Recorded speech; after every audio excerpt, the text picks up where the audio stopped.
Welcome, everybody. Thank you very much for joining Planet Tracker's webinar on the European chemical and plastics industry. We're very delighted with EU Green Week. I'll start with a short overview of our most recent research paper called Breaking the Mould. Planet Tracker wrote this paper with our long-term colleague and friend, Gabriel Toomey, of Responsible Alpha.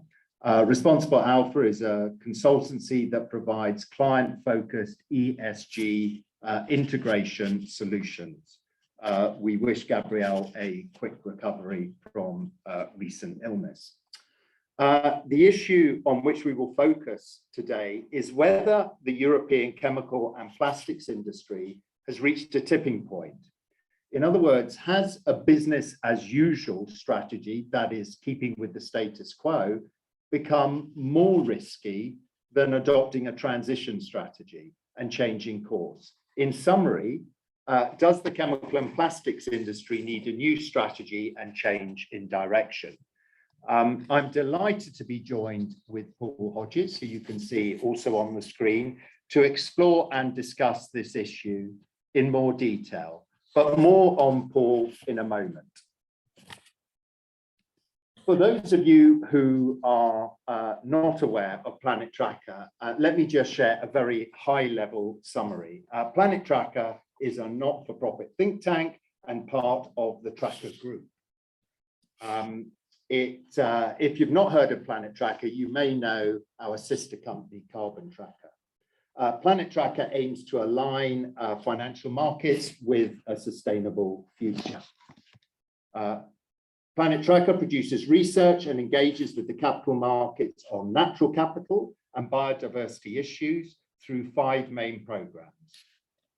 Plastics, therefore today's webinar, textiles, food and land use, oceans, and the influencers such as the advertising agencies.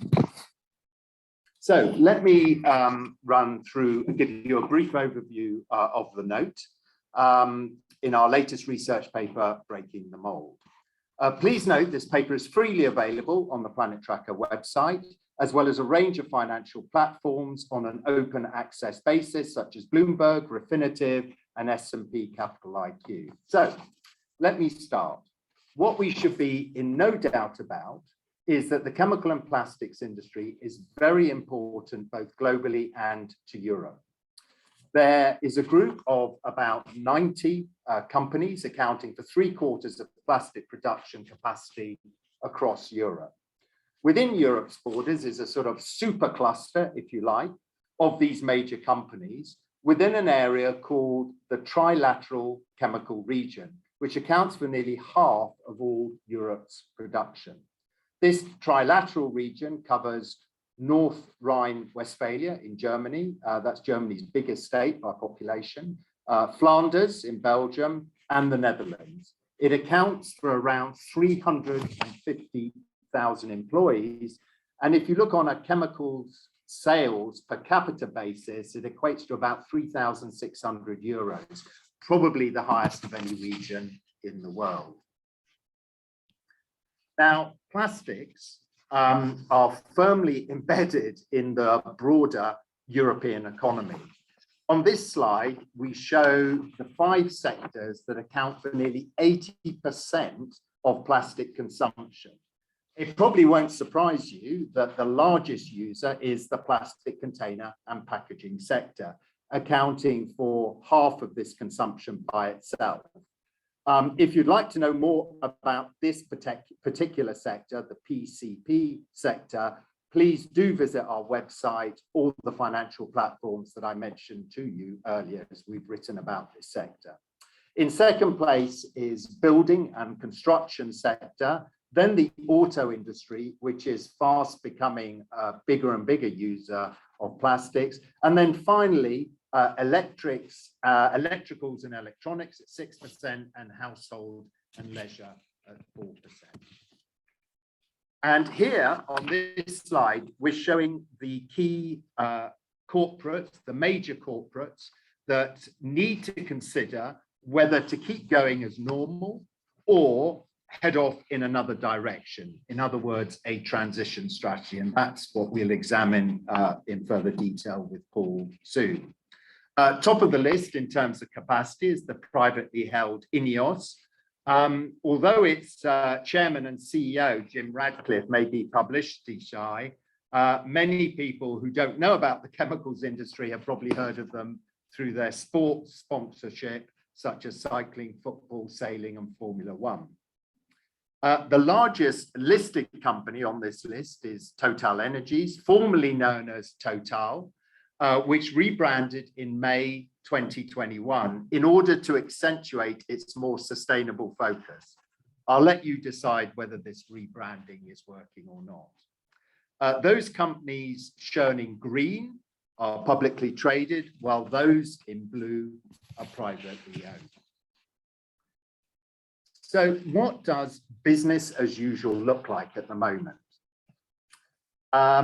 Well, if we look at the EU chemical and plastics industry on this chart, you will see annual chemical sales in billions of euros by region between 2009 and 2019.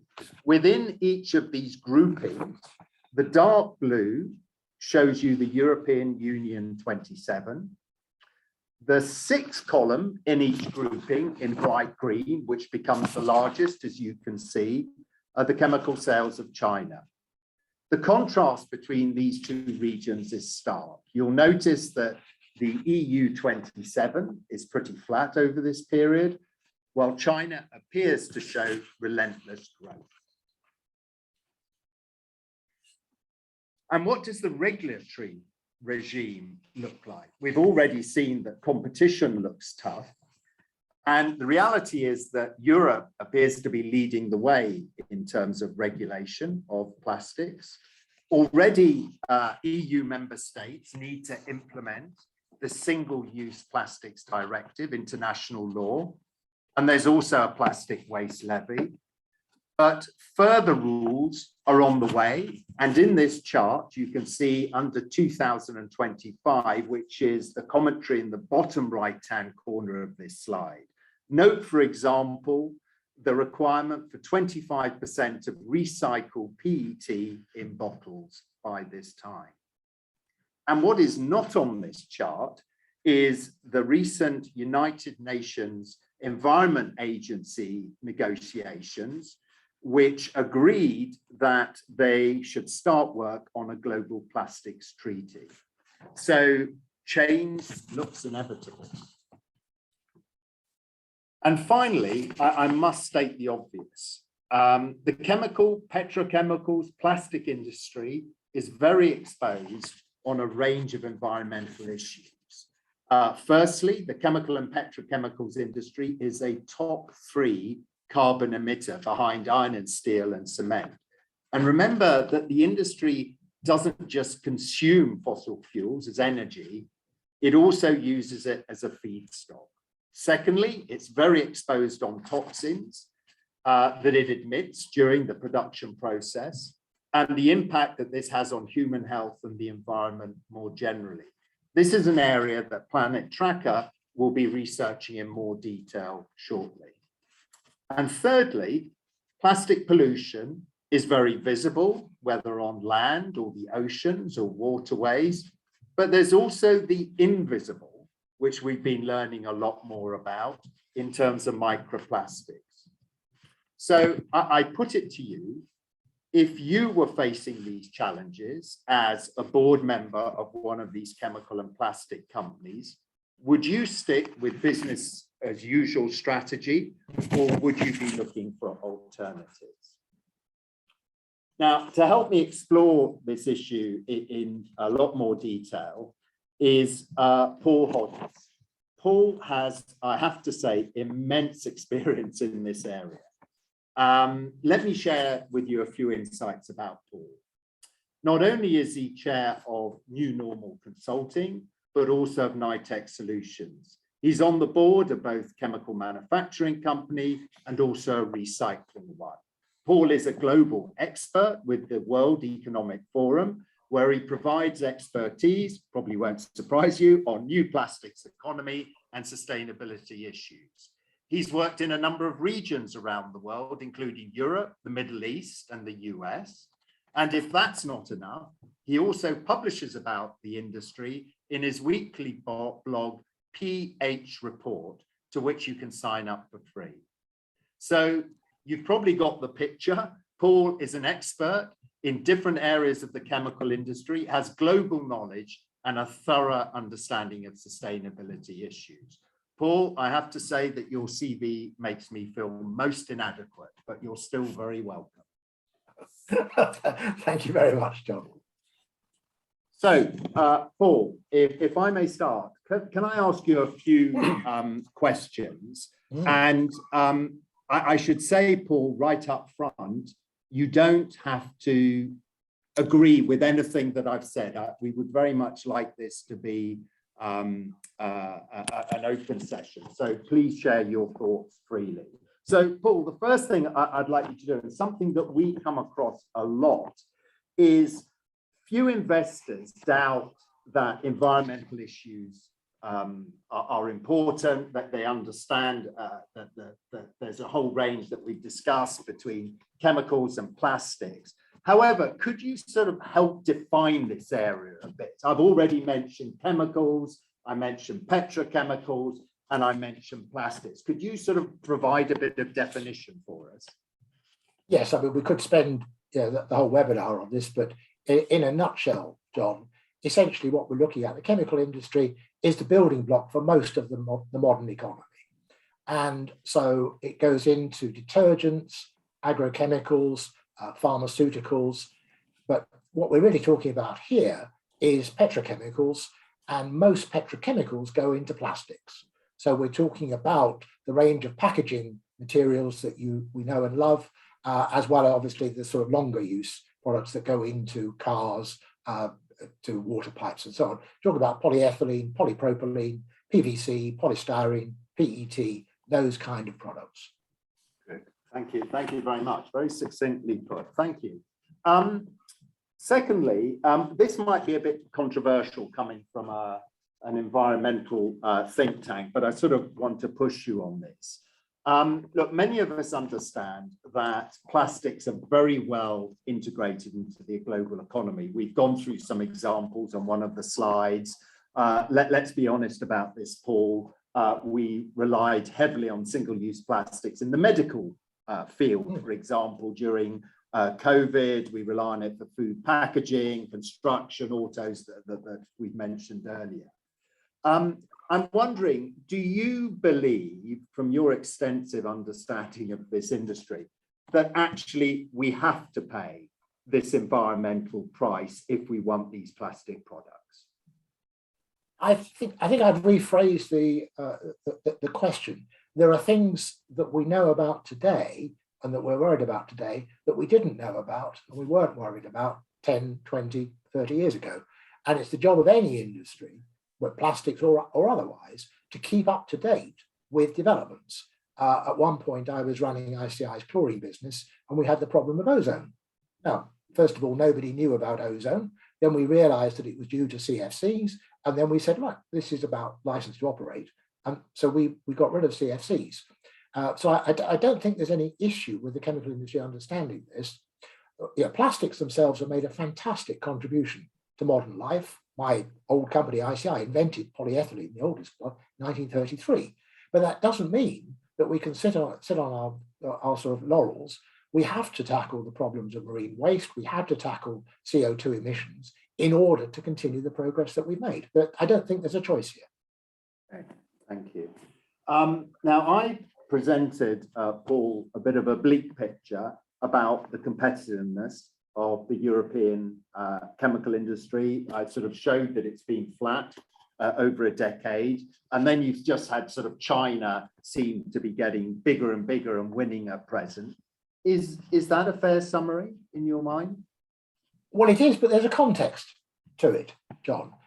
If we go back, petrochemicals was invented in the 1960s, took over from coal, and for a long time, Europe was the main exporter because we were based on oil. The States was based on gas. Therefore, the States didn't have the range of petrochemical products that we had. And so for a long, long time, Europe was growing very fast indeed, from a few million tons to 300 or so million tons. But there comes a point, which is sometime around the 1990s, early 2000s, China joining the WTO, the World Trade Organization, in 2001, probably a crystallization of that, where the local Asian market, where a lot of exports were going, became large enough to do it itself. And so it did. And so companies out there and countries decided to have their own national petrochemical industry. Now, you can't have this, you can't have your cake and eat it, although some politicians in the UK seem to think you can. So if the demand is going out there, then it doesn't, Europe tends to slow in terms of growth. But what I would argue is that if we are a Napa Valley kind of industry, we go in decades, we don't go in minutes here. Your investments are there for a long time. And what we're now seeing is a move away from globalization towards localization. So if you look now at China, what I think we're going to be seeing is that either China increases its domestic consumption, which is very, very low at the moment. Disposable income in China, average disposable income is a few $1,000s, a few €1,000. It's nothing like Europe or the States. There's a lot of scope for domestic consumption to increase, but also Europe will be pulling back and moving on a more local supply chain basis. So we can see Europe holding its own, I think, quite happily. Thank you. Paul, as I mentioned, as running through your impressive CV, it'll be obvious to many people that you provide consultant services to many of these companies. So can I ask you for a bit of insight here? Is it fair to say that most management view business as usual, despite some of these headwinds, as safer than a transition strategy? I mean, transition is always a worrying, risky time. Well, I mean, as Machiavelli said a long time ago in The Prince, the people who are wanting change have no friends because nobody can definitely see the benefits that they bring, and they have a lot of enemies because all the people who are doing well today say, oh, I don't like that, I want to stay where I am. So this is not a new problem here, John, but I think what we're looking at here is that companies are dividing into potential winners and losers. And this is what happens in a transition.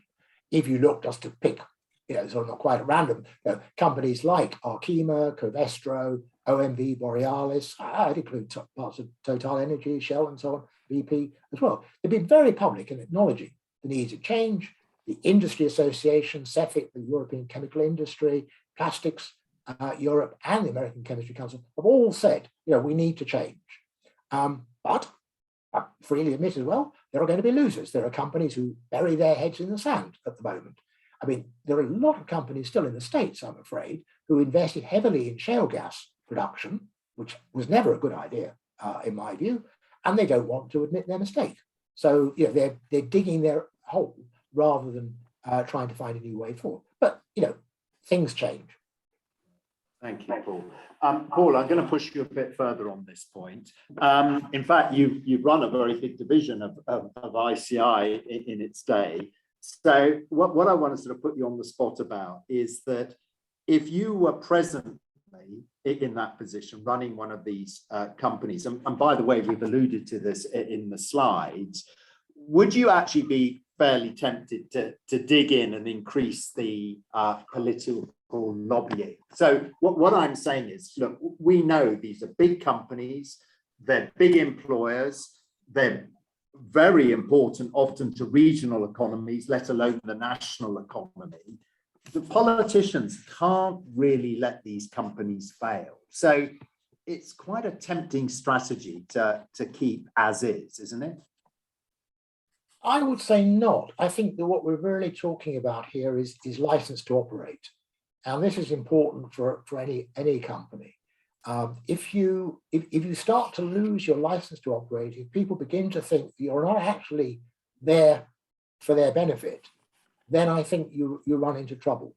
I'd look at two examples, both related to chlorine in the 1990s. We had a problem around ozone, as I've said, which was threatening to lose us license to operate. There were also question marks about chlorine itself and use of chlorine in PVC, the use of chlorine in drinking water, and so on. Well, we did the science on that. We looked at it and we said, no, actually, chlorine in drinking water, Time magazine said this in 2000, probably made the greatest single contribution to public health of anything in the past 1,000 years, because it eliminated typhoid and cholera. So, and so we went into regulators, we went into the public, and we explained this is the benefit of chlorine, and people accepted it. They said, "Oh, well, you hadn't told us that before. Probably we should have known, but we didn't." So I think the chemical industry shouldn't be defensive. What it needs to do is to think about, am I doing the right thing here? If I am, well, let's get out and talk about it, because otherwise silence is a message. It says you're guilty. We're not guilty in a number of areas, and therefore we have a lot to talk about. And I don't think we do that very well, to be honest. I think we could do a lot better. So from that suggestion, Paul, you're saying not necessarily the political lobbying, but getting the facts out there, the scientific facts, you think the industry could do a better job at it? Yeah, I mean, the industry's got a lot of scientists in it, and it has a lot of engineers, and it's not quite so smooth in public relations as some others, which I would argue is a good thing. But in terms of 3-minute, sort of sound bites, we don't necessarily come across as well as we should. Thank you. I wanted to move on to, you kindly shared with us your view that there's a bit of a parting of the ways. If you look at this industry, there are some leaders appearing, but you recognize that there are some laggards. Without giving away your consultancy IP, if you like, how do you encourage companies to look at alternative strategies? I recognize what you're saying, that some already are, but how do you encourage those laggards to move? Well, I think there's two angles to it. One is the public space, and if you've got the right analysis, then over time, it becomes clear that the world is moving in a certain direction. We've been talking about plastics recycling at the World Economic Forum and with Ellen MacArthur now since 2015, 2016. So, it's relatively new. I mean, you could say, oh, it's not going fast enough, but it's only been around 5 or 6 years, which in the history of an industry, which petrochemicals and plastics have been there 60 years, and before that, chemicals 100 years, it's relatively early still. The second point being that if we look at where we are today, we've obviously got the problem of plastic waste, and you referred to the potential UN treaty coming on. We've also seen a major shift in the energy markets, so that the International Energy Agency a month or so ago came out with its 10-point plan for combating the Russian invasion and the issues around higher energy prices. And 2 of its points, one was about we need a faster move to electric vehicles and away from diesel and gasoline. And secondly, we need a faster move to recycling. So what I think you're seeing is that more and more the consensus is saying business as usual doesn't work. Let's actually look at the future. At the end of the day, is this important for investors? It's important for the general public. It's important for the companies. If companies haven't got an efficient business model, if they can't make money, then they will go bust and their jobs will disappear, and investors won't get the dividends that they need to pay pensions. So we need to get a consensus here, and that's why I'm so glad to be on this webinar now, because this is one of the mechanisms by which we can develop thinking and enable people to share ideas and move forward, hopefully, together. Great, thank you, Paul. Paul, I'm going to be very naughty. I'm actually going to use a quote of yours. You mentioned the risk of not doing something new is very high indeed when referring to this industry. It's a bit hard, and I know it's sort of very subjective, but when you've done it from the operating level, you're doing it from a consultancy level, how risky do you view transition? Oh, all transition is risky because you're doing something new and you don't necessarily know that it's going to work. So you've got to be careful here, but that doesn't mean you do nothing. The problem you've got today is that you have a number of different issues coming at you at once, which we haven't seen for the last 20 or 30 years. We've got what I call the three horsemen of the apocalypse riding at the moment. We have the pandemic, which is still going on. You've only got to look at China, 300+ million people still locked down. Shanghai, main port in the world, only just slowly coming back to life again, and so on. And the pandemic itself, COVID, hasn't gone away. Still people dying, far more people than should, because of that. Then, of course, you've got the war, biggest war in Europe since the Second World War, and one that looks as though it's going to be very attritional. Putin has this strategy that he did in Syria and so on, just bomb everything to bits. So it's hard to see how that ends quickly. And then, of course, you've got the third horseman, which is potential famine. And the World Trade Organization, the World Bank, the International Monetary Fund, all been warning of this, that with high gas prices, now gas goes into ammonia and nitrogen fertilizers, and half of the world's population is fed because of nitrogen fertilizers. It's not a petrochemical issue, but it's an energy issue, and that is at risk with today's prices. Ammonia prices have gone up from $200 to $1,600. So not a lot of farmers can afford those fertilizers for the future. We don't see that today, but we will see that in future crops. But so when you look at that, companies obviously have to look at all of that environment, but then they also have to look at, how do I manage through this? And this is where the great companies always score well, because they have got the resources, they have got the ability to look longer. But I would argue that it's very important for investors and NGOs to get on board with this thinking, because if you've got investors who are only worried about what the July quarterly results are coming and don't care about the end of the year or the next 10 years, it's very difficult for companies to raise the money to go for transition, which is a fact of life. So, we do need, it's no good just throwing stones and saying, oh, they're useless, what rubbish they are. If you're not supporting them, then that is also a problem. Thank you. As you know, Paul, we've got a number of financial institutions that have joined us on this webinar. Could you give a few headlines to what a transition strategy for a plastic company looks like? What are the sort of high-level clues that they should be looking for? Well, I think one thing is, this is a more general issue, if you like, that we're moving from globalization to localization. So supply chains, I built these global supply chains in Asia at one point, but they've clearly proved very fragile and they don't work anymore. So they're finished. We're moving back to a more local model, as we discussed before. We're also moving away from a linear value chain towards more of a value circle. And so that means that one is going to be partnering with people that you haven't partnered before. In the case of plastics recycling, for example, typically petrochemicals industry, the plastics industry will partner with companies upstream who supply the oil and gas, the feedstock, and downstream the converters and the brand owners. But now they actually have to work with the waste managers, with the recyclers, with the cities who collect the waste plastic, and they have to bring all of those people together. And that's not easy. You're talking to people you haven't ever talked to before, and they may not immediately understand why they should be spending the time and the money to do that. And you get conflicts. Waste companies, for example, are built incinerators, and they say, oh, we want the plastic to go into incineration.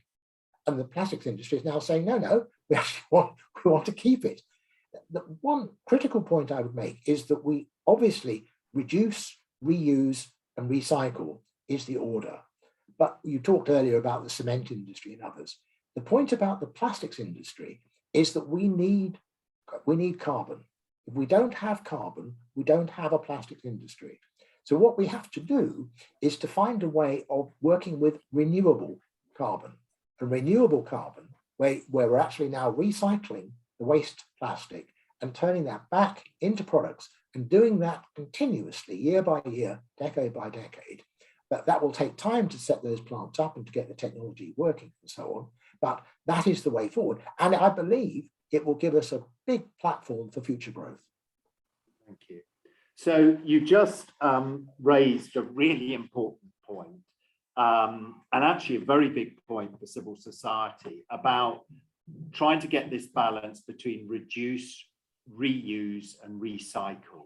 In your opinion, is there a more obvious route to take, or do you need all three to sort of actually achieve not just a circular economy, but a sort of reducing circular economy if you're going to push the reduce angle? Have you got a view on the balance between those three? Yeah, I think that, you know, in the simplest way, what is happening, and this comes back to demographics, but if we go back in time to the 1960s, we were in the world of the baby boom. We had lots and lots of young people, and there was an awful lot of demand.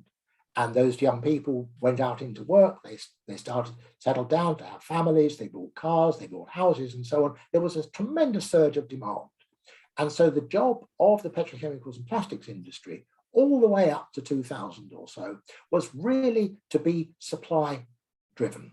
You know, if you've got supply, you could make more product and you could then supply these needs.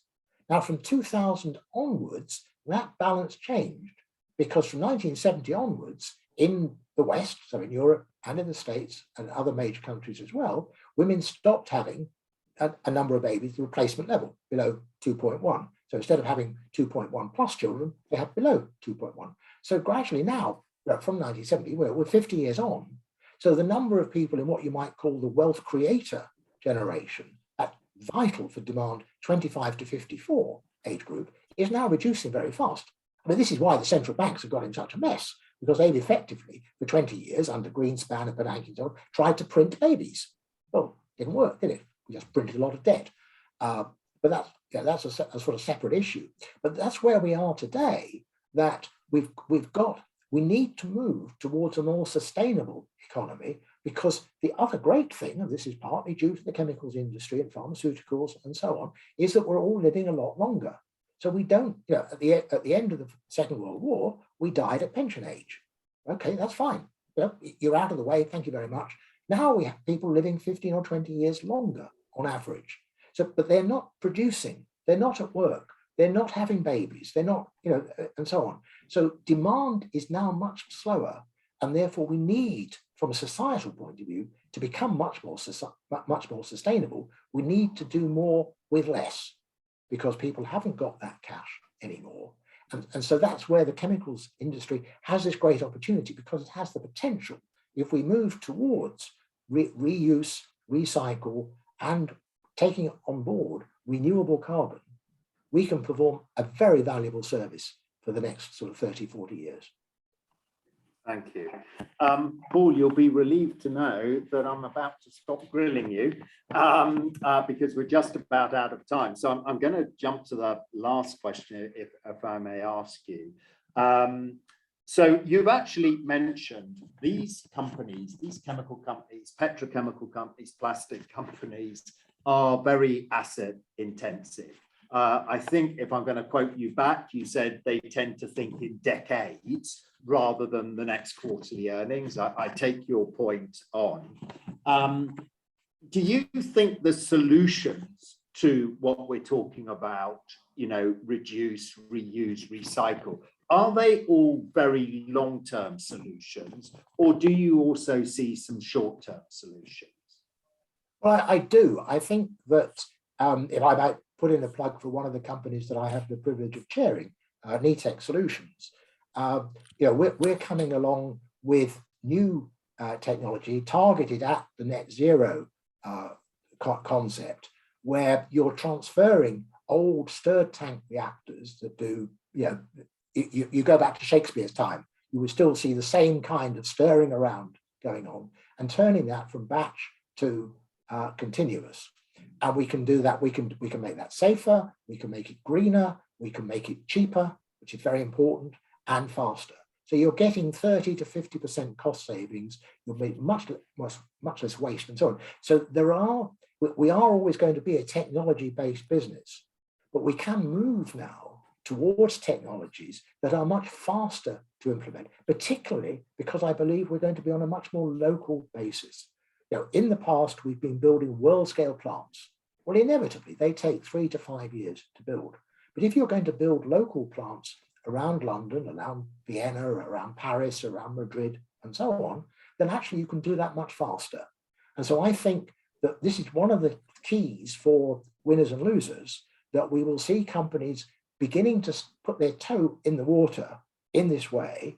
And, and the great thing is that will give them the experience and the confidence to move ahead on a wider scale.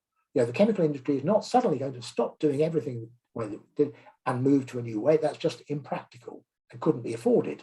And it probably wouldn't work anyway.